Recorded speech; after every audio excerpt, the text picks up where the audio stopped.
problema que todos nós em algum momento passamos, se é que a gente não pode falar que em algum momento do dia a gente passa. Eu particularmente, eu cheguei de viagem, eu estava num congresso e eu saí antes do final do congresso, eu saí hoje de manhãzinha do congresso, estava no carro, fui até o aeroporto e tal, e o meu voo ele tinha uma conexão no Rio de Janeiro e eu tinha cerca de 30 minutos entre o pouso de um avião e a saída do outro. Geralmente eles dão 40 minutos para o check-in e para o embarque, né? Então eu estava um pouco preocupado, porque não é tão raro o voo atrasar e eu ficava imaginando, e se atrasar, e se eu perder o voo, como é que vai? Baixa um pouquinho, por favor. Como é que vai ficar isso? E então a gente experimentou o tema da palestra. Experimentou exatamente isso, né? A ansiedade, né? Correndo, e eu olhava no relógio antes, porque a minha preocupação era que hora ia sair o primeiro voo, porque depois que o avião está no céu, raramente dá algum problema que ele atrase. O problema era atrasar a saída, e eu lá olhando se estava tudo na hora e tal, mas graças a Deus deu tudo certo, tanto é que eu estou aqui. Mas eu vim pensando, né? Nossa, a gente vai falar sobre um tema vivendo o tema. O bom é que eu pude dividir isso, né? Não era só eu que estava ansioso, né? Tinha todo mundo da equipe estava ansiosa pelo mesmo motivo. Vai ou não vai dar certo? A gente pensou até numa alternativa caso eu não chegasse. Mas o que é ansiedade? O que é ansiedade? Se eu pegasse assim do nada, apontasse para você agora e falasse, vem cá um pouquinho. Vamos fazer o seguinte, eu vou apontar para você e falar assim, olha, daqui a 10 minutos eu vou te chamar para aqui na frente para participar aqui. Como é que você ia ficar durante esses 10 minutos? Ansioso. Ia ficar ansioso, né? Então é interessante que o primeiro aspecto, a ansiedade, ela sempre está relacionada com o que vai acontecer. Ninguém fica ansioso pelo passado. Já aconteceu? A ansiedade é sempre em relação ao futuro. Mas existe ansiedade boa? O que vocês acham? Existe? Existe, né? Existe. Por exemplo, você está Eu ia dar um exemplo do casamento. Mas hoje em dia o casamento está tão estressante. Eu estou falando de não o casamento em si. Às vezes também. Mas a cerimônia está tão estressante que não serviria. Geralmente eu ia dar o exemplo do casamento de uma ansiedade boa, mas às vezes os noivos ficam numa ansiedade ruim mesmo, fica preocupado se vai dar certo, flor, filmagem, não sei o que, e fulano que de repente está para chegar, enfim. Vou dar um outro exemplo. Vamos pensar numa coisa mais pura como uma criança. Você promete um presente para uma criança. Ela fica ansiosa.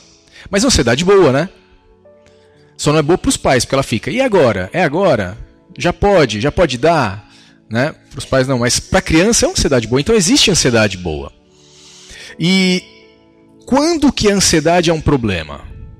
Se existe ansiedade boa, o que caracteriza então a ansiedade ruim? Quando que ela é um problema? A gente pode ficar pensando, poxa, vamos pensar. A ansiedade boa é na expectativa de que algo aconteça de bom. E quando ela é boa, é porque você não pensa que vai dar algo errado. Você espera só o que é bom. A ansiedade não é boa é quando você começa a pensar na possibilidade de algo dar errado. E a tua ansiedade agora está relacionada àquilo dar errado. Por exemplo, o exemplo que eu dei aqui, vou chamar você, a Diana, por exemplo, chamar daqui a 10 minutos para cá e tal. Por que ela ficaria ansiosa? Não é porque ela acha que ia fazer o maior sucesso, é com medo de passar vergonha. Com medo de dar um vexame. Não é assim. Então a ansiedade ela se torna ruim quando a gente cria uma expectativa de que algo vai dar errado. Mas será que mesmo assim ela realmente é ruim? Será que ela não tem a sua utilidade? Por exemplo, a palestra aqui. Vocês não acham que eu tô aqui de boas, relaxado, como eu fico deitado lá na rede ou brincando com as minhas cachorrinhas. Não é a mesma coisa. Eu tenho um nível aqui de uma certa ansiedade, uma expectativa e tudo mais. Mas isso é de todo ruim? O que vocês acham? Não é. Isso aumenta o meu nível de atenção. Isso me deixa mais alerta, mais focado. Principalmente eu, que tenho déficit de atenção, me deixa mais pronto para uma situação como essa. Então a ansiedade, mesmo esse tipo, não é totalmente ruim. Mas vamos pensar o que acontece quando a gente está ansioso. Quando a gente fala de ansiedade, a gente não fala só de um estado mental. Se você parar bem para pensar, numa pessoa, se eu pego e chamo a Diana aqui para frente, e põe a Diana aqui, o que vai acontecer se eu sentir a temperatura da mão da Diana? O que vocês acham que vai acontecer? Como é que vai estar a mão dela? Gelada. Gelada. Então não é só a mente que sente. Vocês acham que a pulsação dela, o pulso dela, vai estar mais lento do que o normal ou mais acelerado do que o normal? Mais acelerado do que o normal. Então a gente consegue perceber que não é só um estado mental. O corpo como um todo fica ansioso. O corpo como um todo te prepara para uma determinada situação. Mas que situação é essa? Quando a gente estuda a fisiologia e a gente vê o que acontece no corpo quando a gente está ansioso, o que a gente percebe é que existe um fenômeno fisiológico absolutamente normal. E é o mesmo fenômeno que acontece, por exemplo, quando você está numa situação de risco ou quando você está numa situação de agressividade. O que acontece no teu corpo? A gente tem uma parte que fica bem no meio do nosso cérebro, chamada hipotálamo. Não precisa prestar atenção tanto nos nomes, não. O hipotálamo é uma parte minúsculazinha do nosso cérebro, bem no meio. Ele manda uma ordem para uma glândulazinha pequenininha que fica um pouquinho abaixo dele, chamada hipófise. Essa hipófise, que é uma glândula que fica aqui dentro do cérebro da gente, ela libera um hormônio dentro da corrente sanguínea. Como cai dentro da corrente sanguínea, espalha pelo corpo. Quando espalha pelo corpo, ela chega em duas glândulas que a gente tem, que elas ficam cada uma em cima de cada rim que a gente tem. Como é em cima dos nossos rins, elas se chamam suprarrenais, isto é, em cima dos rins. Quando chegam esses hormônios nas suprarrenais, as suprarrenais são estimuladas por esses hormônios e liberam outros dois hormônios na corrente sanguínea. Um é a famosa, que todo mundo já ouviu falar, adrenalina. E o segundo é um outro chamado cortisol. Cortisol, esse nome cortisol, vocês lembram de algum remédio, algum tipo de remédio que parece com esse nome? Cortisol? Corticoide, exatamente. Corticoide, chama corticoide porque ele imita o efeito do cortisol. Tudo em farmacologia que acaba com oide é porque ele está imitando alguma coisa que já tem no corpo. Opioide é porque ele imita o efeito do ópio. Enfim. Mas, então a gente tem essa reação e ela é fisiológica. E para que ela serve? Ela é muito útil para a gente. Muito útil.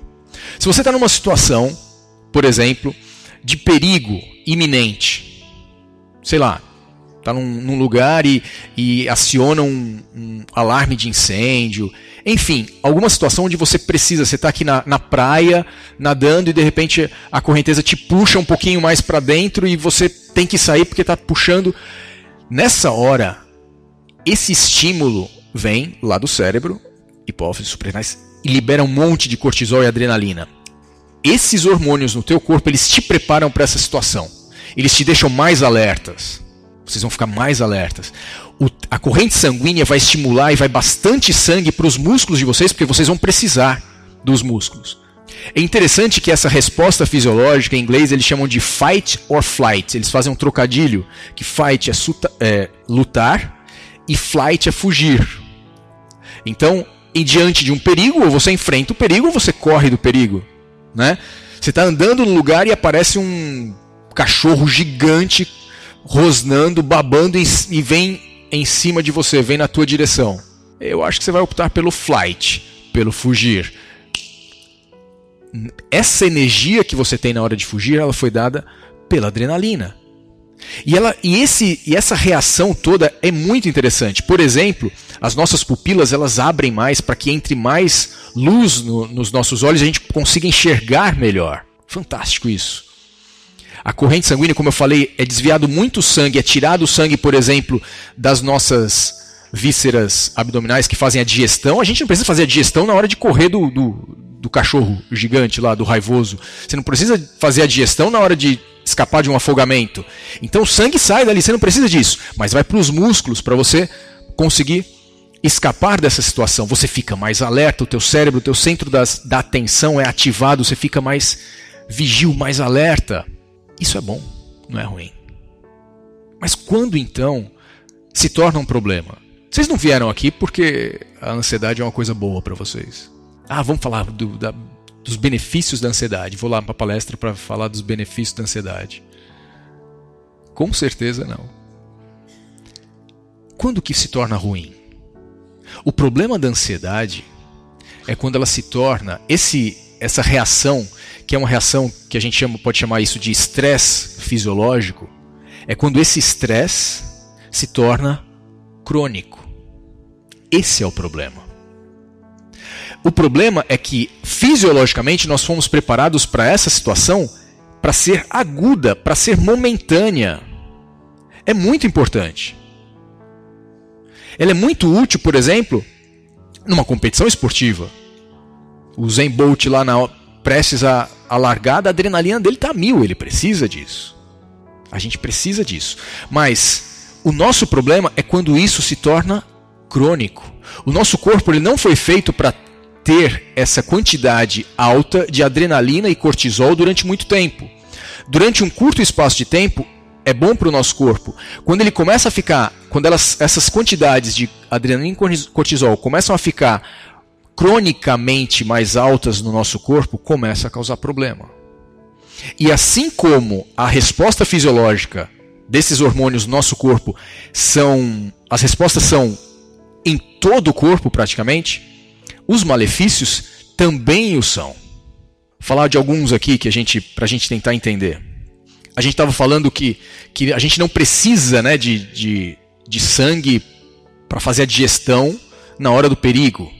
Então, se a gente fica ansioso durante muito tempo, o que acontece com a nossa digestão? O que vocês acham? Todo mundo aqui quase sabe. Tem uma expressão em inglês que é interessante. Eles falam que quando a pessoa está... Por exemplo, você vai encontrar... Primeira vez que eu fui encontrar a Rê, que a gente foi sair, né? Lembro até hoje.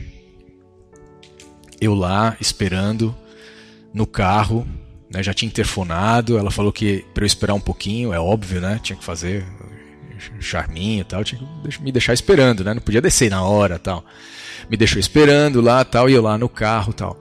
Eu senti um negócio no estômago, assim. Em inglês eles falam que você tem borboletas no estômago, porque você sente um negócio assim no estômago, tal. Um frio na barriga. Agora, quando isso, ainda bem que ela desceu logo, né?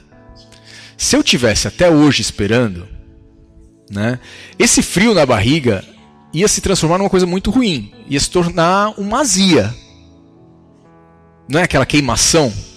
O estresse não dá isso? Aquela queimação, aí começa refluxo, começa um monte de problema. Existe um problema do estresse crônico também, que ele pode levar a uma doença chamada síndrome do intestino irritável.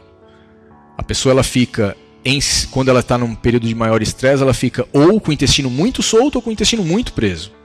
Ele só não funciona direito. Ele só não funciona na medida certa. Ou é para mais ou é para menos. Então você pode ter problema no estômago, você pode ter problema no intestino.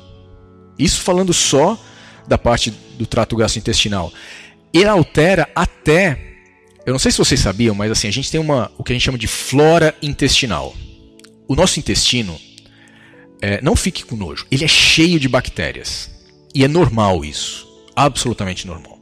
Quando eu falo cheio de bactérias, é muito cheio. Talvez assuste alguns aqui. Eu não sei se vocês sabiam, mas a gente tem praticamente a mesma quantidade de bactérias no nosso intestino, ou melhor, no nosso corpo, do que a gente tem de células.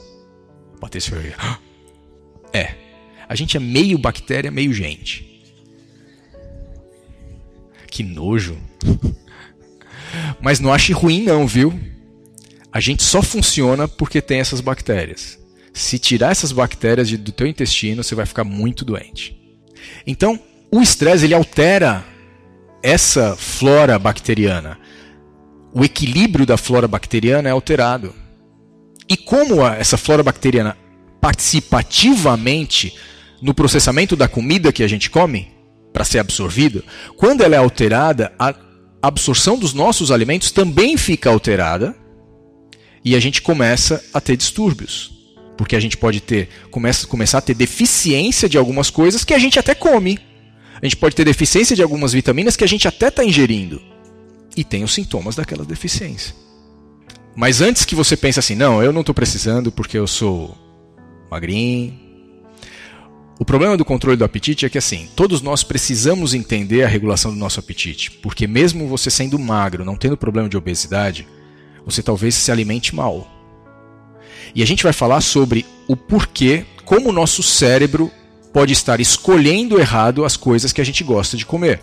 E como ele regula isso e o que a gente pode fazer para reprogramar o nosso cérebro e ele começar a gostar de coisas boas, saudáveis. Quem toma corticoide?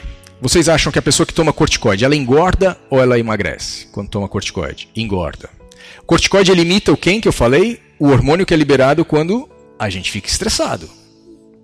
Significa, então, que ficar ansioso, estressado, engorda.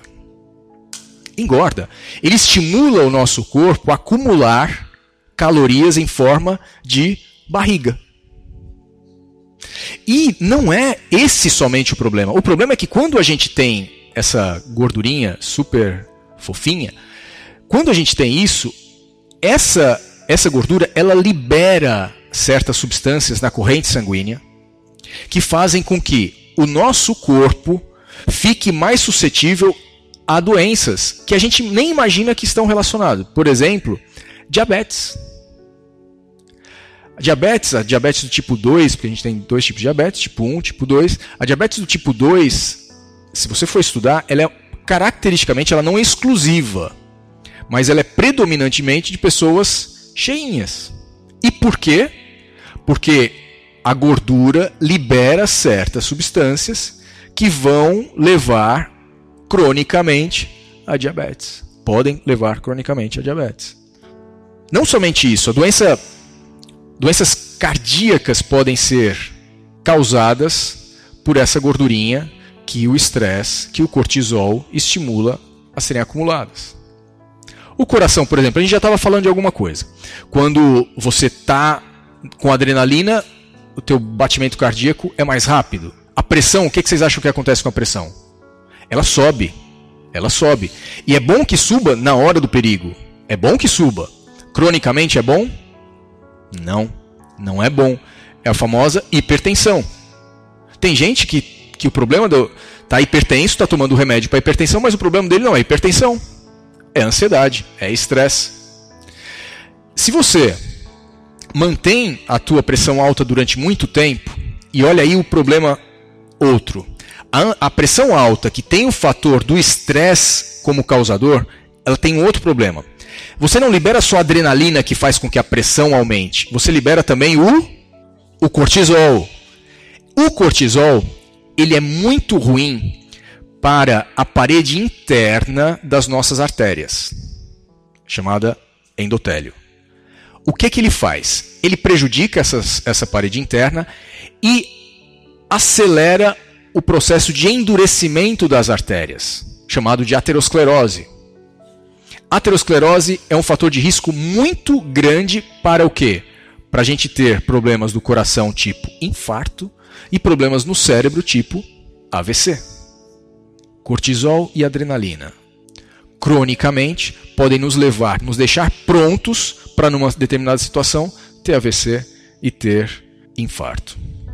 Outra coisa, O corticoide, vocês sabem o que o corticoide faz com a imunidade da pessoa? Ela baixa a imunidade da pessoa. Tanto é que ele muitas vezes é usado com esse objetivo.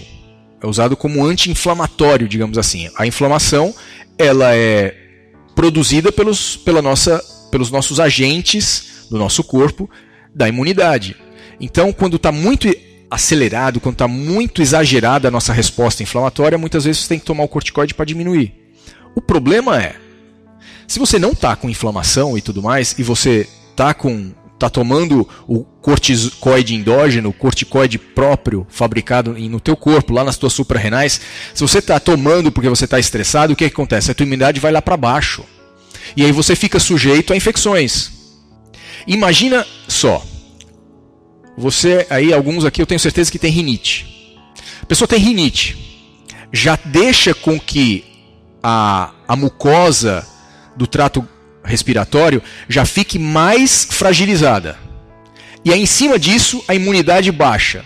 A bactéria que já estava ali, que faz parte naturalmente da flora, se aproveita disso, se prolifera e vai fazendo infecção, sinusite, etc, etc, etc. Não, só isso. Quer ver uma outra coisa? Espinha, cravo. Sim? Estresse da espinha. Eu não sei se deveria. Vou falar. Tem uma noiva que eu conheço, e que não é raro, eu sei disso porque já vi outras noivas, não eram minhas, que passa a vida linda e maravilhosa, né, filha? Linda e maravilhosa.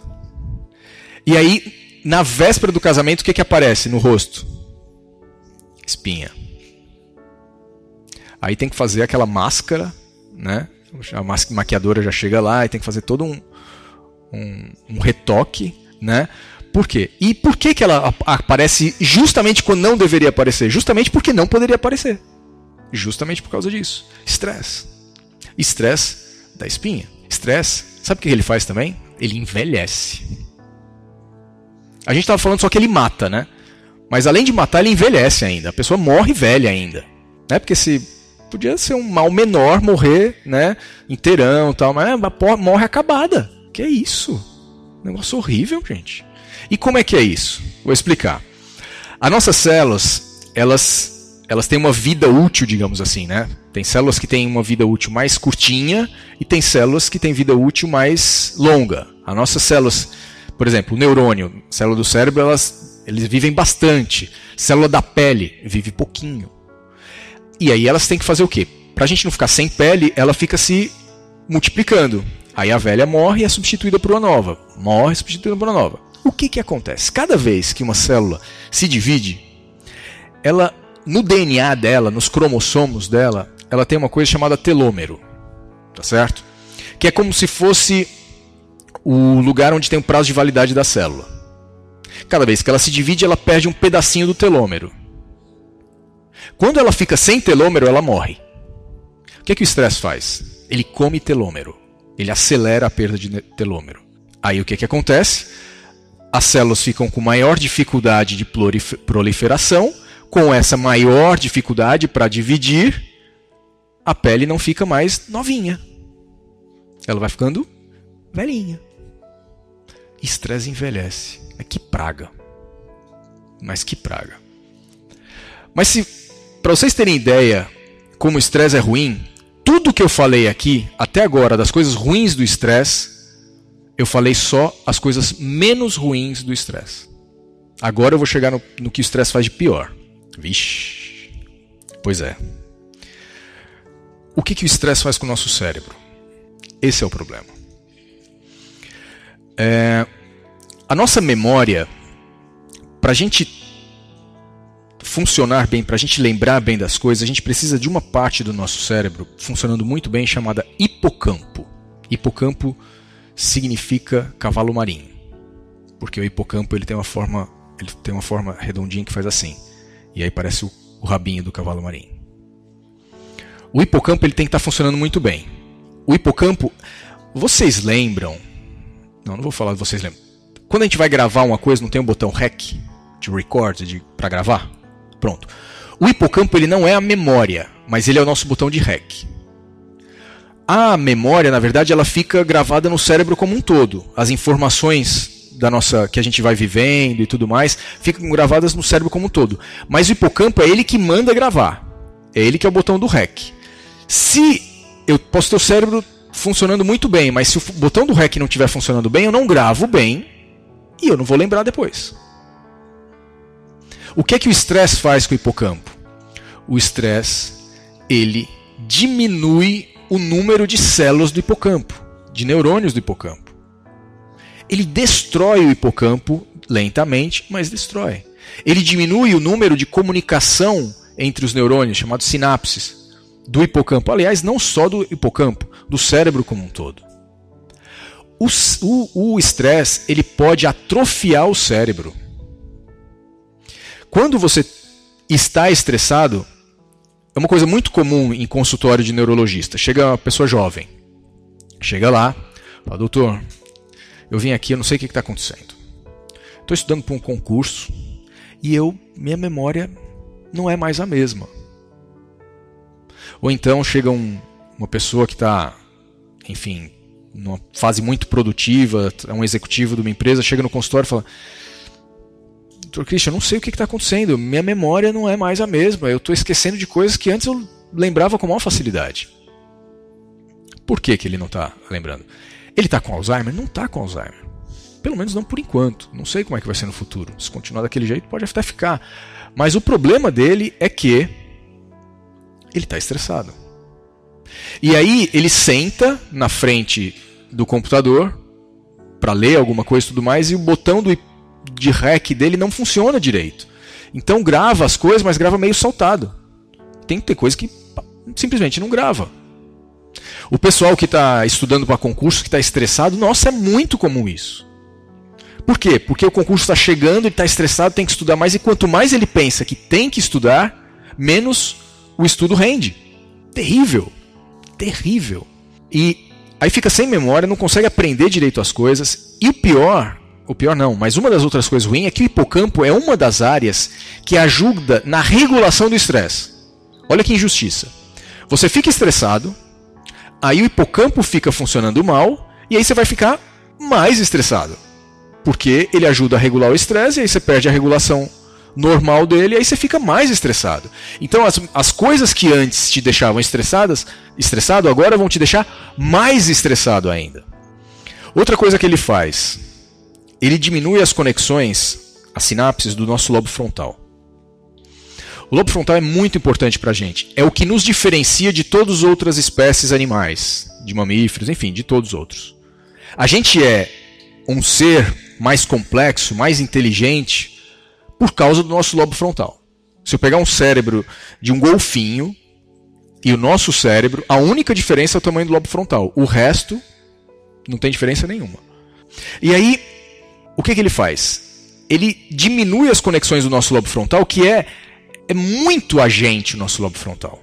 Muito do que nós somos, quem dá essa identidade é o lobo frontal. O lobo frontal, por exemplo, é responsável pela nossa interação social. É ele que é responsável pelo nosso controle, pela nossa crítica. Alguém fala alguma coisa que você acha ridículo, medonho, mas o que te impede de falar, nossa, que coisa ridícula, medonha que você falou, é o teu lobo frontal. Fala, não fala isso, você vai ofender a pessoa. Quem impede de você chegar para a pessoa e falar assim, nossa, como você está gorda, é o lobo frontal. Tem gente que parece que não tem lobo frontal, mas vai ver, é uma pessoa muito estressada, né? A gente não sabe o passado dela.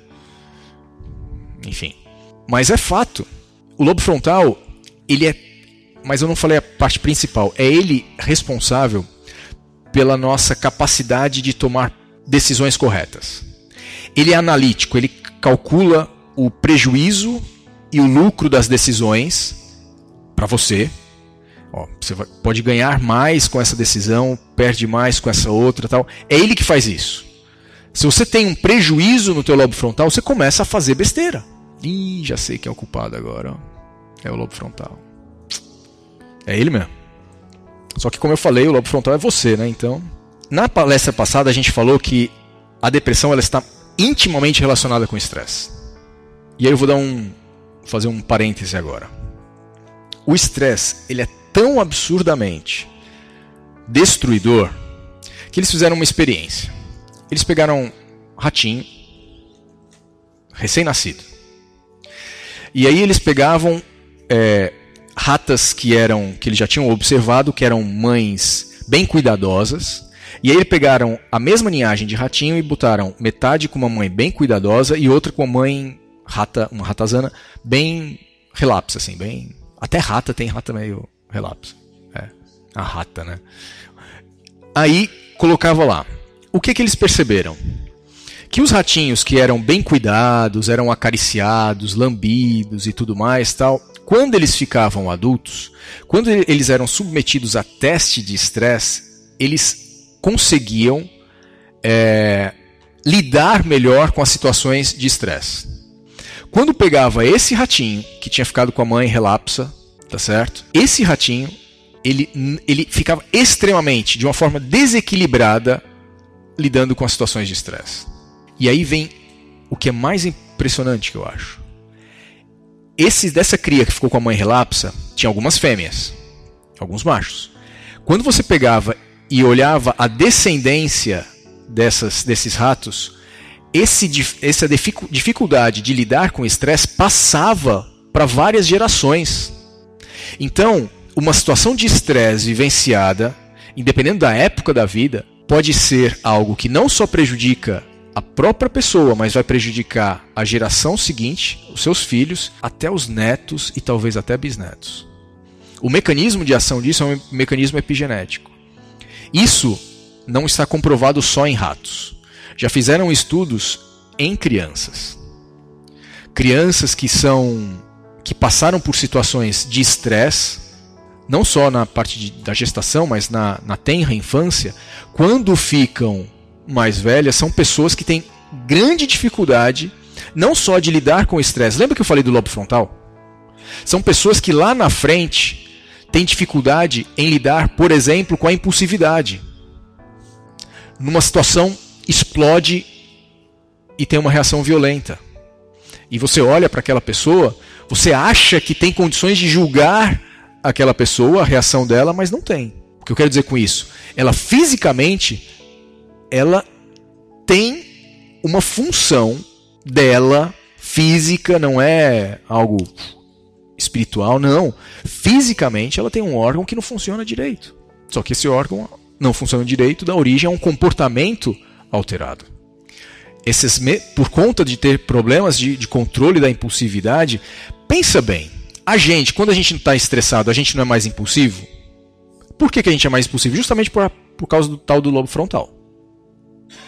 Isso, porque você cresceu e só teve efeito do estresse já agora. Você está tendo efeito do estresse agora e o cortisol está te prejudicando agora. Agora imagina esse mesmo cortisol, se já faz isso com você, que teu cérebro já está formado, imagina esse cortisol num cérebro se formando. O efeito é muito devastador.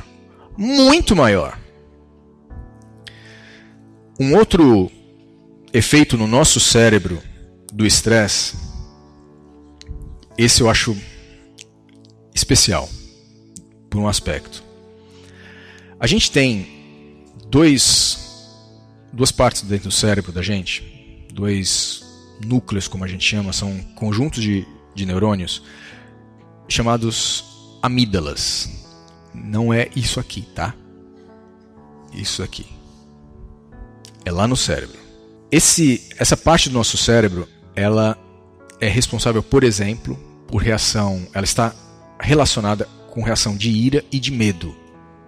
Principalmente de medo. O que o cortisol faz com a amígdala? Ele aumenta as conexões da amígdala. Ele não diminui a do hipocampo, ele aumenta da amígdala. Pensa agora comigo.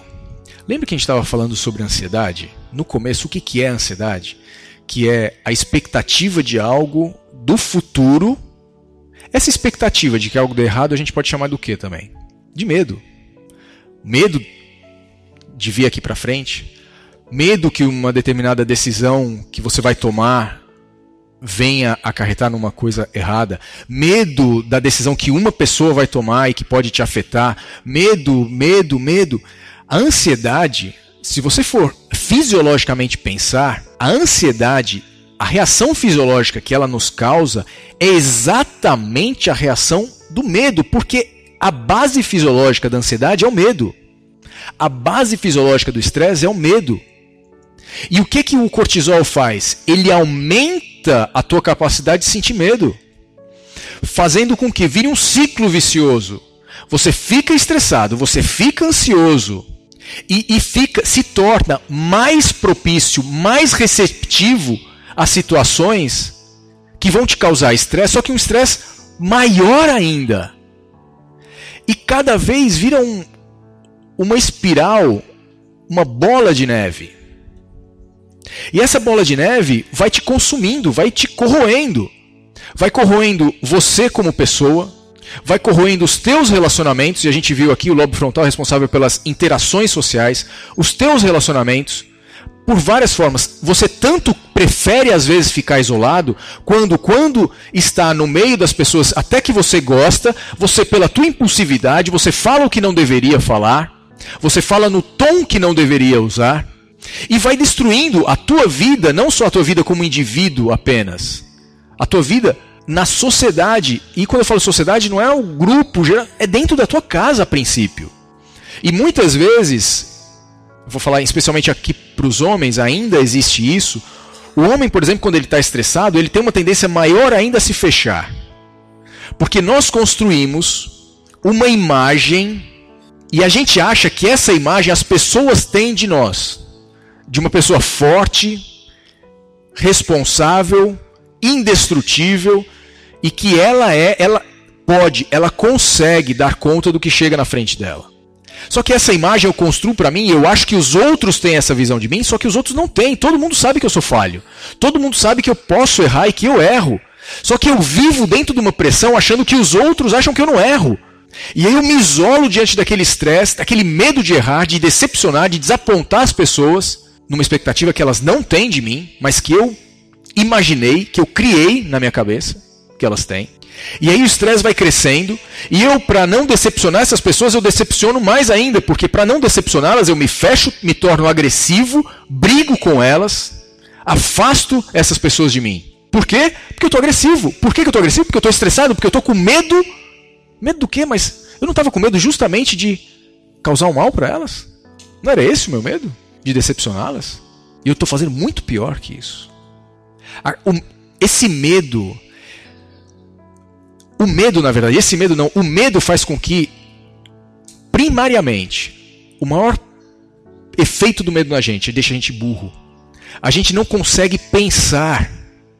A gente perde a capacidade de empatia e de pensar friamente nas consequências do que a gente faz. Aquela capacidade de tomar decisões corretas que a gente estava falando do lobo frontal, a gente vai perdendo isso. O medo tira isso da gente. Tá. Eu vi que é uma desgraça só, que é terrível. E o que eu faço então?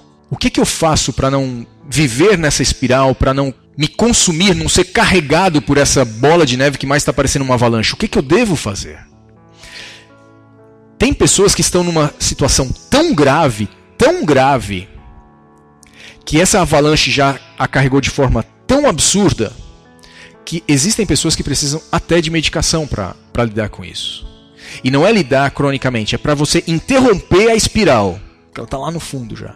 Você tem que pelo menos interromper, dar um fôlego para ela, porque você não consegue fazer, ela está funcionando mentalmente tão mal que ela não consegue nem sequer mudar as atitudes que ela precisa mudar para sair dessa espiral. Então, em alguns casos, algumas pessoas precisam até de tratamento com medicação, mas não é sempre. Existe muita coisa que nós podemos fazer. A primeira coisa que a gente precisa fazer é ficar inteligente. E o que eu chamo de ficar inteligente? Vamos lá. Primeira coisa, pensa aí. Esse meu relógio aqui, ele mede a minha pulsação. E eu tenho, há um certo tempo, já a minha pulsação ela é relativamente lenta. Eu estava vendo um dia desses, a minha pulsação, Su, eu estava em repouso em 36. Su, considerando que eu fiz já a avaliação física cardiológica e está normal, Qual é a explicação que você poderia dar para esse 36? Atividade física? Peraí, um efeito da adrenalina é o quê? Fazer o quê com a pulsação? Acelerar. Atividade física faz o quê com a pulsação quando a pessoa para de fazer atividade física e está descansada? Diminui. Por quê? É pelo seguinte, quando você está fazendo atividade física, você libera adrenalina, certo? Numa quantidade alta. Só que você está liberando, o que acontece? É interessante que no momento da atividade física, na forma como você libera durante a atividade física, você condiciona o teu corpo a fazer uma coisa chamada down regulation. Esquece o que eu falei. Ele faz o quê? Ele torna o teu corpo mais resistente à ação desses hormônios do estresse. Aí o que acontece? Quando você estiver estressado, você vai liberar, o hipotálamo vai mandar mensagem para a hipófise vai mandar mensagem para as tuas suprarrenais vão liberar cortisol e adrenalina, só que o teu corpo não vai ter a mesma reação que tinha antes, porque ele está mais resistente aos hormônios do estresse. Então a atividade física não é bom, não é porque você fica mais relaxado, não é tão vago o negócio assim não. É muito científico. Eu não vou explicar aqui com detalhes, porque eu não estou aqui numa sala de aula, mas eu poderia explicar aqui não só as células, como é que acontece, mas dentro das células, moléculas que são alteradas. Atividade física, primeira coisa. Se você não quer ter todos esses efeitos aqui do estresse, você não pode esquecer que você nasceu para fazer atividade física. Não, mas eu não gosto, eu não nasci não, ó. Pode estar falando de outro aí, eu não nasci. Lembrei da Nath agora. Eu não nasci não, nasceu. Você não sabe, mas nasceu. Você tem que se descobrir, você tem que tirar o seu atleta de dentro do armário. Atividade física. Nós precisamos, quem precisa de atividade física? O estressado, o ansioso? Não, todo mundo. Se eu fizesse aqui 500 palestras sobre 500 problemas de saúde, em todas elas, vocês iam ver que eu ia falar de atividade física. Porque a atividade física é o que há. É sério. Ciência fala, não sou eu que estou falando. Eu não conseguiria aqui dizer para vocês a quantidade. São milhares de pesquisas, não são centenas, são milhares de pesquisas em várias áreas falando do benefício da atividade física. E, dentre essas, deve ter umas centenas falando sobre o benefício da atividade física para o estresse e para a ansiedade. Primeiro, então, atividade física. Segundo, o estresse te deixa burro, mas não tão burro assim. Tem momentos que você está mais calmo, que você está parado, está mais tranquilo. Você não está brigando com ninguém, você está na... Enfim. Nesse momento, o que você tem que fazer? Primeira coisa. Hoje você sabe que a base do teu estresse, da tua ansiedade, é o medo. Você tem que identificar o teu medo. Eu tenho que ir para o psicólogo? Talvez. Mas o que você faz? Hoje é domingo, né? Semana tá aí. Né? Segunda-feira vai começar. Se você se sente ansioso, estressado por alguma coisa, para. Hoje vai chegar em casa, de noite, quieto, você e seu travesseiro. Não vai dormir muito tarde, senão assim que você encostar, dorme. Não. Ou então você para num lugar que você está sozinho, quieto, e aí você pensa, peraí. Quando você pergunta assim, eu estou estressado e tal, identifica o que é. Mas como é que você vai identificar? Você vai pensar no que você tem medo. E tem que ser bem específico. Não é assim, eu estou ansioso porque vai ter uma reunião. Não é isso. Você tem medo do que aconteça na reunião? O que pode acontecer na reunião que está te deixando com medo? É isso que você tem que fazer. Tá? Pronto. Aí você fala, pode acontecer isso, eu não quero que aconteça isso, estou com medo que aconteça isso. Pode acontecer isso, tal. E aí, para cada coisa que você identificar de medo, você faz o seguinte. Seja inteligente. Vamos lá. Eu identifiquei um problema e potencial. Primeira coisa que eu tenho que fazer. O que eu posso fazer para evitar esse problema? Tem alguma coisa ao meu alcance que eu posso fazer? Além de ficar estressado, ansioso? Tem alguma coisa que eu posso fazer? E você vai descobrir que em alguns desses itens tem muita coisa que você pode fazer. E aí você identifica o que você pode fazer. Beleza. Tá. Identificou o medo, o que você pode fazer. Terceira coisa que você vai pensar. Tá. Diante do que eu posso ou não fazer, mesmo assim, se acontecer o problema, o que eu posso fazer para remediar. O que eu posso fazer nessa situação? Vai acontecer um problema. E aí, o que eu faço? E faz a tua lista. Problema, o que você pode fazer para evitar e o que você pode fazer para remediar. E faz a tua listinha. Seja inteligente. É muito interessante que quando você faz isso, começa a acontecer um fenômeno na tua vida. O teu estresse, antes ele era uma coisa assim, ó. E ele começa a ficar assim, ó. Ele começa a encurtar o período de estresse e começa a ser um estresse mais benéfico para você. Você vai começar a identificar o benefício do estresse, porque como ele vai ser mais curto, é o estresse, por exemplo, que eu uso aqui na palestra, para estar mais atento, para estar mais... Lembra que eu falei que eu tenho déficit de atenção? Eu tô aqui, se eu não tivesse com um pouquinho de adrenalina, um pouquinho mais alto, gente, vocês não tinham ideia. Minha cabeça ia voar, eu ia mudar de assunto 500 vezes. Se eu relaxo muito, eu não consigo ter uma conversa focada. Eu nem consigo ter uma conversa. Minha mulher sabe disso. Me soprando coisa aqui. Qual, Flávio? Despaço. Pronto. Então, o que... Volta, Cristian. Tá vendo? Ó, relaxei. Vocês são fogo. Me deixa estressado, por favor? Foco. Vai, suprarrenal. Vamos lá. Aí o que eu faço? Hoje em dia, eu uso o meu estresse para o meu benefício. O meu estresse hoje, ele é meu aliado. Não estou dizendo que eu estou curado. Não, eu passo por tal, não sei o quê. Mas hoje, eu estou muito melhor do que eu era antes. Muito melhor por conta disso. Hoje o estresse, eu uso o estresse. Não é ele que me usa. Eu uso o estresse. E quando você faz esse tipo de coisa, você consegue reduzir o período de estresse e você começa a ter uma relação de funcionalidade com o teu estresse. Fizeram uma pesquisa, olha que interessante. Fizeram uma pesquisa e eles descobriram que as pessoas que têm estresse, todo mundo, um monte de gente estressada, mas as pessoas que têm essa característica de achar o estresse como um instrumento, uma ferramenta, essas pessoas, quando eles fizeram uma pesquisa de longo prazo, eles descobriram que essas pessoas, apesar de ter alguns malefícios do estresse, elas não tinham mais, elas não viviam menos por causa do estresse do que as pessoas que não eram estressadas. Enquanto que as pessoas estressadas e que para elas o estresse era só um problema, viviam menos, morriam, também foi conhecido por, morriam de estresse por causa dessas doenças todas. Então, até a tua relação com o estresse afeta o efeito dele em você. Segunda coisa, outra pesquisa que fizeram, e essa eu acho a principal de todas. Você está estressado, gente, não fecha, não recolhe, fala. Procura alguém que você confia e fala. Mas não fala assim, eu estou estressado. Fala do que você tem medo para as pessoas. Como eu te falei, ninguém acha que você não deve ter medo, que você não pode ter medo. Você pode ser o que for. Você pode ser quem for.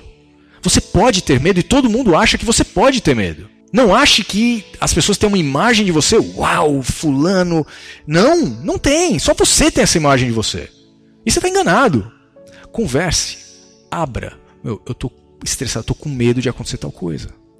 Pesquisas já mostraram também que o dividir, o share, o compartilhar as causas do estresse, do medo, diminuem radicalmente os efeitos maléficos do estresse. Note que interessante, eu não estou falando que diminui o estresse. Olha que estranho, né? Não é que diminui o estresse.